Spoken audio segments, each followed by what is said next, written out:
नमस्कार, मैं नवीन राजवाल।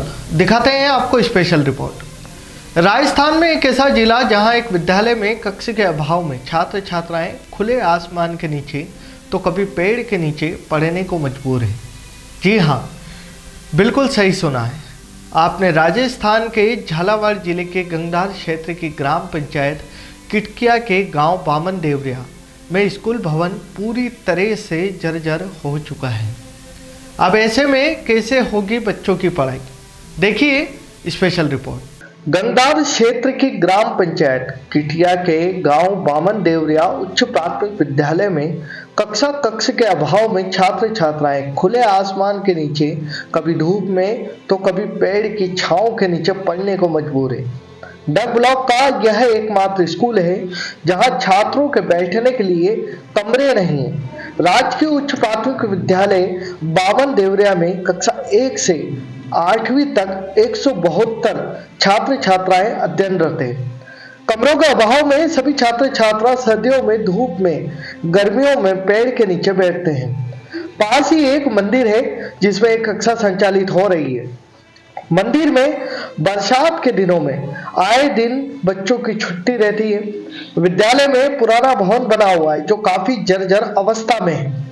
जगह जगह दीवारों में दरारें पड़ रही है, छतों का प्लास्टर उखड़ चुका है, दरवाजे खिड़कियां खराब हो चुके हैं। सार्वजनिक निर्माण विभाग ने सन 2017 में इस भवन को नकारा घोषित कर दिया था।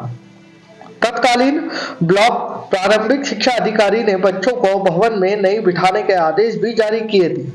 तब से अब तक नया भवन नहीं बना। विद्यालय द्वारा तथा ग्रामीणों द्वारा कई बार उच्च अधिकारियों को, जनप्रतिनिधियों को अवगत भी कराया, लेकिन किसी ने इस ओर ध्यान नहीं दिया। विद्यालय में एक मात्र प्रधानाध्यापक का कक्ष है, वह भी आंशिक रूप से क्षतिग्रस्त है। उसी में विद्यालय के सभी दस्तावेज रखे हुए हैं।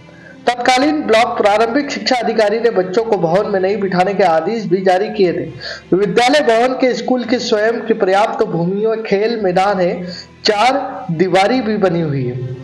विद्यालय के लिए 8 कमरों व प्रधानाध्यापक व किचन सेट की आवश्यकता है। इस विद्यालय में बामन देवरिया, चांदखेड़ी, राजपुरिया, कंजर डेरा 4 गांवों के 172 छात्र छात्रा अध्ययनरत करते हैं। विद्यालय में प्रतिदिन छात्र छात्राओं की उपस्थिति में अच्छी रहती है। पूर्व प्रधानाध्यापक सुनील कुमार चौधरी ने बताया कि 7 सालों से लगातार विभाग को भवन के लिए अवगत कराया गया।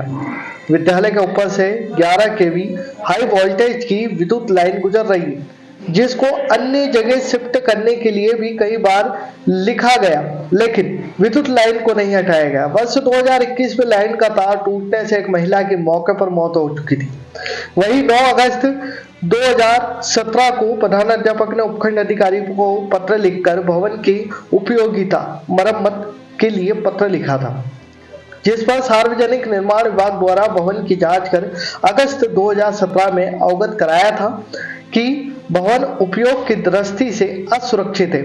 आज करीब 7 साल गुजर जाने के बाद भी प्रशासन, जिला शिक्षा विभाग अभी तक नहीं जागा और इस ओर शिक्षा विभाग व जिम्मेदार अधिकारियों को ध्यान देने की सख्त आवश्यकता है। क्या है? खुशहाल सिंह नाम है सर मेरा। हाँ। और हमारे यहाँ स्कूल की जो समस्या है, हाँ। वो 2017 से सरकार द्वारा बिल्डिंगें निरस्त की गई। अच्छा। उसके बाद बच्चे मंदिर में बाहर धूप में पढ़ाई कर रहे हैं। अच्छा। और सरकार द्वारा कोई भी अभी तक सुनवाई नहीं।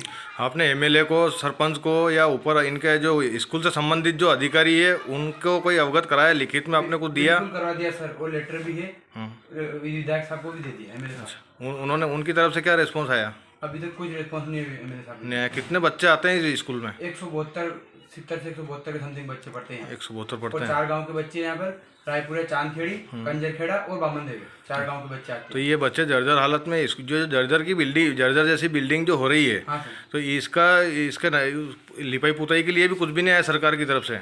नहीं सर, जैसे ये अपने कुछ भी नहीं होती है।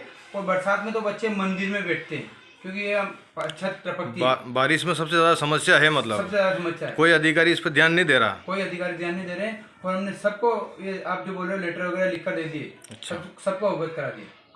अभी तक समस्या मरी भी जाता है। और अगर किसी बच्चे के साथ कुछ हादसा होता है तो उसकी जिम्मेदार कौन होगा? आप क्या कहोगे बिल्डिंग के बारे में? बिल्डिंग 2017 से नीरज साहब लिख के खूब दे दिए, मार साहब ने सभी कोई नहीं आया।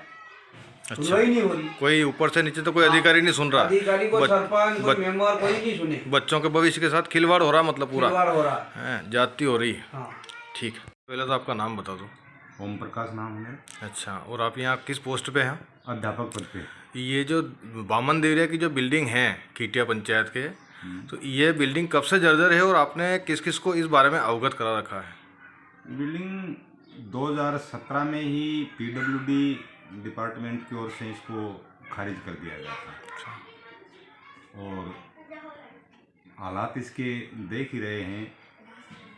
अवगत सभी अधिकारियों को बीओ लेवल पे, सीबीओ लेवल पे और डीओ लेवल तक इसकी जानकारी है और जनप्रतिनिधियों को भी इसके बारे में अवगत करवा रखा है। अच्छा, सरपंच को करवाया आपने अवगत? हाँ, सरपंच को भी पता है। अच्छा, और यहाँ कितने बच्चे आते हैं पढ़ने के लिए? यहाँ 168 बच्चे पढ़ते हैं। अच्छा, और लगभग 4 गांवों के बच्चे पढ़ते हैं, कंजरखेड़ा, रायपुरिया, चांदखेड़ी और बामन देवरिया। अच्छा, तो ये जो बच्चे आते हैं इनको बारिश में समस्या होती है, बारिश में इनको कहाँ पढ़ने के लिए ले जाते हो? कहीं शिफ्ट करने के लिए प्रशासन की तरफ से कुछ अवगत कराया? बारिश में 3 शेड हैं, एक मंदिर में है तो वहाँ इनको बैठाया जाता है और एक 3 शेड इधर लगवाया है अभी ऑफिस के बगल में, तो वहाँ इनकी व्यवस्था होती है। यहाँ पे लड़कियों के लिए बाथरूम वगैरह कुछ सारी चीज़ें यहाँ की थोड़ी जो लगे आपको कि यहाँ हमारा कोई इस चीज़ की समस्या है स्कूल की बिल्डिंग के अलावा और कोई? बाथरूम तो हैं, लड़कियों के लिए भी है, लड़कों के लिए भी है, अलग अलग हैं, वो पुरानी हालत में हैं। आपने ऊपर जलावाड़ अधिकारी को, सीबीओ को, सभी ऑफिस में जो दे रखा है उनकी तरफ से कोई रिस्पॉन्स आया है? अभी तक तो कोई रिस्पॉन्स नहीं आया है, पर निकट भविष्य में संभावना है इस चीज़ की। स्पेशल रिपोर्ट में फिलहाल इतना ही, फिर मुलाकात होगी नई खबरों के साथ। तब तक देखते रहिए खबर 24 न्यूज के साथ।